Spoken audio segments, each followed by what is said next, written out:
Assalamualaikum sahabat yang dirahmati Allah. Sekarang kita akan belajar Sakofah Islam, simak selengkapnya. Masjid 60 Kubah atau Masjid Said Gunbat menjadi saksi bisu kegemilangan peradaban Islam di Bangladesh. Masjid ini disebut-sebut sebagai one of the most impressive Muslim monuments in the whole of South Asia. Wajar jika masjid yang terletak di kota Bagerhat ini dicanangkan sebagai salah satu situs warisan dunia oleh UNESCO. Bangladesh, yang artinya negara Bangla, dikenal sebagai negara berpenduduk Muslim terbesar keempat di dunia, setelah Indonesia, Pakistan, dan India. Sebelum terbentuk sebagai negara tersendiri, Bangladesh disebut Benggala. Pada 2021 lalu, penduduk muslimnya tercatat 153,7 juta dari total penduduk 169,4 juta jiwa. Dengan demikian, proporsi penduduk muslim di negara tersebut adalah 90,73%, sedangkan sisanya beragama Hindu, Buddha, dan Kristen. Identitas Islam, berbeda dengan India, agama Islam memang menjadi pilihan utama sekaligus identitas diri masyarakat Bangladesh. Sejak awal kehadirannya, Islam diterima dengan tangan terbuka, nyaris tanpa penolakan sedikit pun. Konon penduduk Bangladesh telah mengenal Islam sejak abad ke-8 Masehi, tepatnya sejak masa Khulafaur Rasyidin. Perdagangan yang sudah terjalin sejak lama antara Arab dengan Asia Selatan telah menjadi salah satu jalan penyebaran Islam secara kultural di wilayah ini. Apalagi, terdapat pelabuhan Chittagong yang merupakan salah satu pintu masuk ke wilayah timur, seperti Cina, Thailand, Malaysia, dan Indonesia. Selain itu, keislaman penduduk Bangladesh konon terkait pula dengan Raja Cerumol Perumol dari Kerajaan Sera yang ada pesisir Malabar Tamil Nadu, wilayah India Selatan, yang diketahui telah memeluk Islam sejak Nabi Muhammad SAW masih hidup. Kisah keislamannya dibenarkan oleh At-Tabari. Beliau menyebutkan keislaman Raja Sera terkait peristiwa terbelahnya bulan yang ia lihat dengan mata kepalanya sendiri. Para pedagang Arab yang datang ke Malabar mengabarkan bahwa peristiwa itu merupakan mukjizat seseorang bernama Muhammad yang mengaku nabi di kota Makkah. Kabar itulah yang mendorongnya untuk datang menemui Nabi lalu menyatakan beriman. Saat itu, Nabi pun memberinya gelar Tajuddin, mahkota agama. Kisah ini pun tidak ada yang bisa membantah. Bahkan, tertulis dalam kronik-kronik Brahmana Hindu seperti Keralolpati. Konon sekembalinya dari Makkah itulah, wilayah Sera berubah menjadi pusat dakwah Islam. Aktivitas dakwah ini makin menguat ketika pasukan Malik bin Dinar masuk ke wilayah India Selatan sekitar 748 Masehi, hingga beliau wafat di sana. Saat itu, Tajuddin, Raja Sera terakhir menggabungkan wilayahnya ke dalam kekuasaan Islam. Dari sinilah, banyak dai yang datang ke wilayah Bangladesh menyebarkan dakwah Islam di sana. Kegemilangan, sejarah Islam di Bangladesh memang mengalami pasang surut, sejalan dengan pasang surutnya cahaya Islam di Asia Selatan termasuk anak benua India.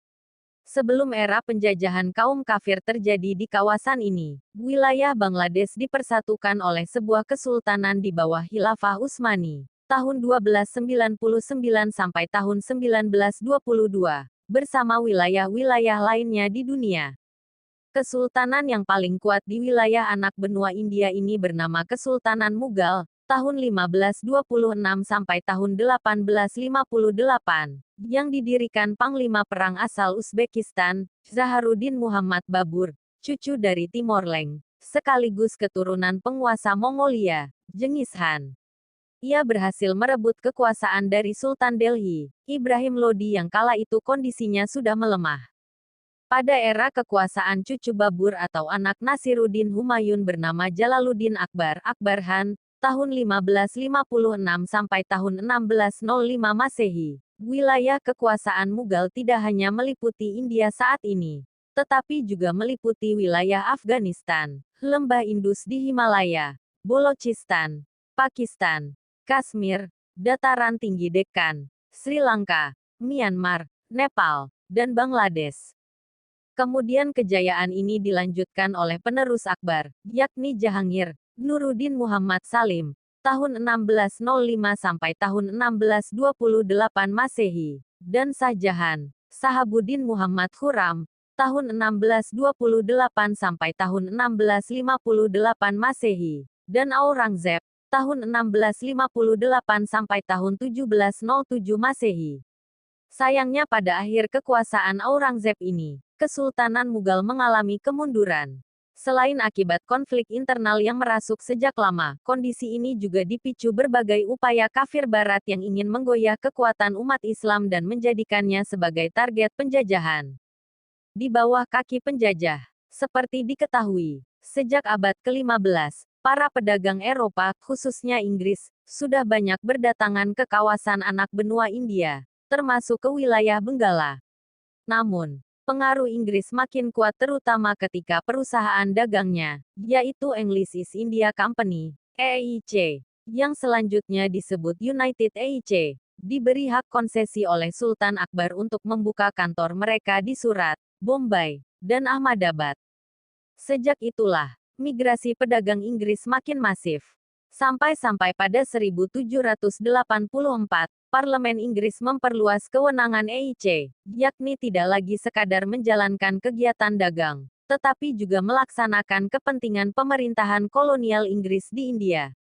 Kemudian, diutuslah para gubernur jenderal yang mewakili kekuasaan politik Inggris di India. Tentu saja kebijakan politik Inggris di pusat India ini turut berpengaruh terhadap kehidupan politik, ekonomi, sosial, dan keberagamaan warga Muslim di Benggala. Hingga pada 1757, EIC benar-benar menguasai Benggala secara politik. Hal ini sejalan dengan penguasaan seluruh anak benua India oleh imperialis Inggris dan melemahnya kekuasaan politik Islam Khilafah yang berpusat di Turki. Di bawah telapak kaki penjajah, kehidupan kaum Muslim benar-benar menderita. Bencana kelaparan beberapa kali melanda berbagai wilayah di kawasan anak benua India.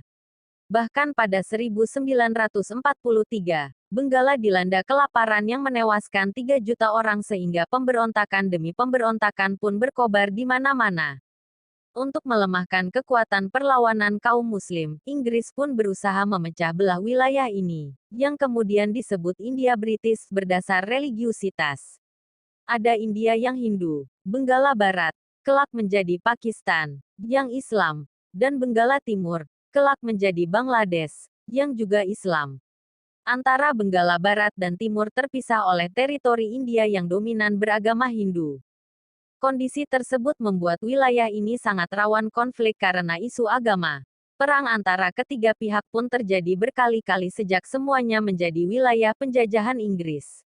Begitupun perang antara wilayah yang bersisian, baik antara Pakistan dengan India, Pakistan Barat dan Pakistan Timur atau Bangladesh, maupun antara Bangladesh dengan India. Semua ini tentu ada dalam desain Inggris yang punya agenda untuk memecah kekuatan umat Islam dengan menanamkan paham nasionalisme. Di bawah naungan sekularisme, Pakistan akhirnya berhasil merdeka dari India pada tanggal 14 Agustus tahun 1947, sedangkan India merdeka dari Inggris pada tanggal 15 Agustus tahun 1947. Namun, kemerdekaan itu tidak menyebabkan konflik berakhir. Barat tetap memelihara situasi panas di kawasan anak benua India, termasuk ketika kepemimpinan dunia jatuh pada Amerika. Selain target penguasaan sumber daya, ini juga terkait target mengukuhkan hegemoni di hadapan lawan politiknya, yakni Cina dan Rusia. Bangladesh sendiri akhirnya memang dimerdekakan pada 1971 di tengah setting perang besar antara India dan Pakistan.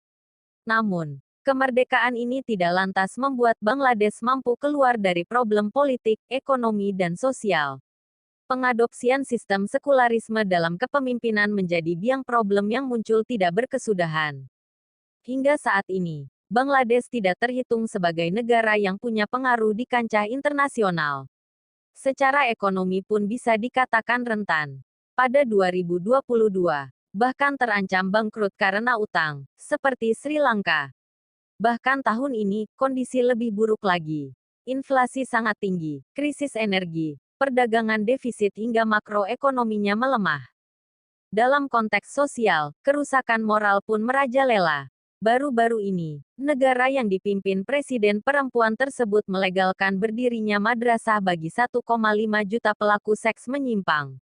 Hal ini sejalan dengan masifnya pengarusan moderasi dan deideologisasi Islam yang memang telah menjadi desain global. Khatimah. Meski Islam tidak lagi kental mewarnai kehidupan bangsa Bangladesh, tetapi bukan berarti benih-benih kebangkitan Islam tidak tumbuh di tempat ini. Pelan, tetapi pasti, dakwah Islam kafah menyeruak dari tempat yang rakyatnya menerima Islam secara damai sejak permulaan dakwah ini. Dengan izin Allah, tanah Bangladesh akan kembali ke pangkuan kepemimpinan Islam suatu saat nanti.